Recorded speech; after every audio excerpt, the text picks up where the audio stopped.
আসসালামু আলাইকুম রহমতুল্লাহ। আশা করছি তোমরা ভালো আছো। যেহেতু সময় বেশি দিতে পারছি না, এই জন্য বলছিলাম রাত্রে তোমাদেরকে সময়টা কাভার করে দিব।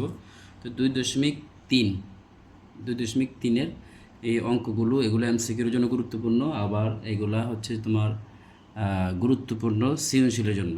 ঠিক আছে, আমরা অঙ্কগুলো শুরু করি। দেখো, এখানে যে প্রথম অঙ্কটা আছে 4:9-এর দ্বিভাজিত অনুপাত। দ্বিভাজিত মানে কি? আমি বললাম যে দ্বিভাজিত বলতে বোঝায় উভয়টার মধ্যে রুট করা। সরাসরি আমি একসাথেও রুট করতে পারতাম, ঠিক আছে? তো একসাথে রুট না করে আলাদা আলাদাভাবে করলাম। আচ্ছা, এবার তাহলে 4-এর মধ্যে যদি রুট করি, আমরা একটা কাজ করতে পারি, 2 আমরা 4 লিখতে পারি, আবার 9কে আমরা 3 3 9 লিখতে পারি। তাহলে দেখো, স্কোয়ার আর রুটে যদি কাটা যায় তাহলে থাকে 2 অনুপাত, আর স্কোয়ার রুটে গেলে থাকে 3। সুতরাং 4:9-এর দ্বিভাজিত অনুপাত হচ্ছে 2/3। এই জিনিসটা মনে রাখবা, দ্বিভাজিত অনুপাত মানে এটা কি করতে হবে? রুট করতে হবে। ঠিক আছে, এবার ক অনুপাত খ এত, খ অনুপাত গ। দেখো, এখানে খ আছে, আবার ঠিক এখানে খ আছে, তার মানে মাঝখানেরটা খ। তো এটা কিভাবে করা যায়? এটা আমরা বলছিলাম যে ক অনুপাত খ, আবার খ অনুপাত গ। দেখো, এই যে মাঝখান, এই মাঝখানেটা কিন্তু মিল আছে। তো ওরকমভাবে অনুপাত যদি আমরা লিখি, ক অনুপাত খ এর অনুপাত হচ্ছে যে 4:7, আর এটা অনুপাত হচ্ছে যে খ অথবা গ এর অনুপাত হচ্ছে 10:7। তো এই অঙ্কটা আমরা পরীক্ষার আগেও তোমাদেরকে আমি করাইছি। দেখো, এখানে খ খ মিল আছে, কিন্তু এখানে 7 আর 10 মিল নেই। এইটাকে আমরা মিল বানাইতে হবে। তাহলে মিল বানাইতে হলে কী করতে হবে? যেহেতু এই দুইটা মিল আছে, তার মানে উপরের এটা দিয়ে নিচের দুইটাকে, আবার নিচের এটা দিয়ে যেটা মিল আছে এটা দিয়ে উপরের দুইটাকে গুণ দিতে হবে। ঠিক আছে, তো 10 দিয়ে 40-কে গুণ দিলে হয় 40, 4 × 10 = 40, মানে 10 দিয়ে 4কে 4 × 10 = 40 অনুপাত 10 দিয়ে 7কে গুণ দিলে 7 × 10 = 70 পাইলাম আমরা। এবার দেখো, এবার নিচের দুইটাকে গুণ দিব উপরে ওই যেটা মিল আছে খ, এই 7 দিয়ে, তাহলে 7 × 10 = 70 অনুপাত 7 × 7 = 49। দেখো, এটা মিলে গেছে এখন। ঠিক আছে, তো তাহলে আমাদের আনসার কি হবে? আনসার কিন্তু এখানে একটু চালাকি করছে।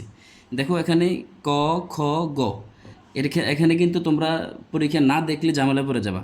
অনেক পরীক্ষার মধ্যে তোমরা মনে করবা যে, মানে হয়তো ভাববা যে এখানে ক আছে, এরপরে খ, এরপরে গ। না, এখানে উল্টা দিছে। তো উল্টা, এখানে গ এর মান কত দেখো তো? ক এর মান হচ্ছে 40, তাহলে আমরা এখানে 40 লিখলাম অনুপাত। খ এর মান কত? 70, আমরা 70 লিখলাম। গ এর মান কত? 49, আমরা 49 লিখলাম। তার মানে এইটা হচ্ছে আনসার। ঠিক আছে, আর এখানে এটা হচ্ছে আনসার। এবার আসো, 4:3 ও 5:6-এর ধারাবাহিক অনুপাতের দ্বিতীয় রাশির মান বের করো। ওই ঠিক একের মতো, এখানে 2 নাম্বারটার মতো। তো দ্বিতীয় রাশির মান দেখো, এখানে ক খ গ গ আছে, কিন্তু এখানে নাই। তো আমরা একটা কাজ করব, এখানে 4:3 লিখব, এখানে 5:6 লিখব।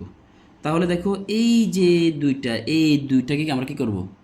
এই গুণ করব। তার মানে উপরের দুইটাকে আমরা 5 দ্বারা গুণ করব, তার 4 5 কত? 20 অনুপাত, তারপরে 3 5 15। এবার আসো, নিচের দুইটাকে উপরে সরাসরি 3 দ্বারা গুণ করবো, 3 5 15, 318। তো আমাদের দ্বিতীয় রাশি দেখো 15 মিলে গেছে। প্রথম রাশি 20, দ্বিতীয় 15, তৃতীয় 18। তার মানে আমাদের তৃতীয় রাশি কি? এই দ্বিতীয় রাশি মান চেয়েছে, দ্বিতীয় রাশি আমরা 15 পেয়েছি, 15 চাঞ্চার। ঠিক আছে, এবার দেখো, এখানে চমৎকার একটা উদ্দীপক দিয়েছে। উদ্দীপকটা হলো 30 মিটার কাপড় মাইশা, মারিয়া ও তানিশার মধ্যে এত অনুপাতে ভাগ করে দেওয়া হলো। এখন এটা হচ্ছে যে সৃজনশীল বেশি আসে। যদি এখানে বলতো যে প্রত্যেকে কত পাইতো, এরকম যদি বলে, এখানে শুধু বলছে মাইশা কত পায়। দেখো, এরকম যদি মিটার অর্থাৎ মোট জিনিসটা দেওয়া থাকে, মোট জিনিসটা যদি দেওয়া থাকে, পাশাপাশি যদি অনুপাত দেওয়া থাকে, তাহলে এটা কী করবা? ফার্স্ট কাজ হচ্ছে অনুপাতগুলোর যোগফল কী করবা? নির্ণয় করবা। তো অনুপাতের যোগফল হচ্ছে 10, আর মূল কাপড় হোক, যেটা হোক, টাকা হোক, মূল জিনিস কত? 30। তার মানে 30 এর নিচে দিবে 10, যেহেতু অনুপাতের যোগফল 10। এবার কার টাকা বার করবা? মাইশার। তো মাইশার এখানে কত? 5, এখানে 5 দিয়ে দিবা। মাইশার অনুপাত কিন্তু 5। দেখো, মাইশার 5, আর মারিয়ার কত? মারিয়ার 3, আর তানিশার কত? 2। 5 উপরে দিবা। এখানে 10 দিয়ে 30 কাট দিলে 3 হয়, 3 5 15। তার মানে এখানে সরাসরি মাইশা 15 টাকা পাবে, অথবা 15 মিটার কাপড় পাবে। এখন প্রশ্ন হচ্ছে যে তানিশা থেকে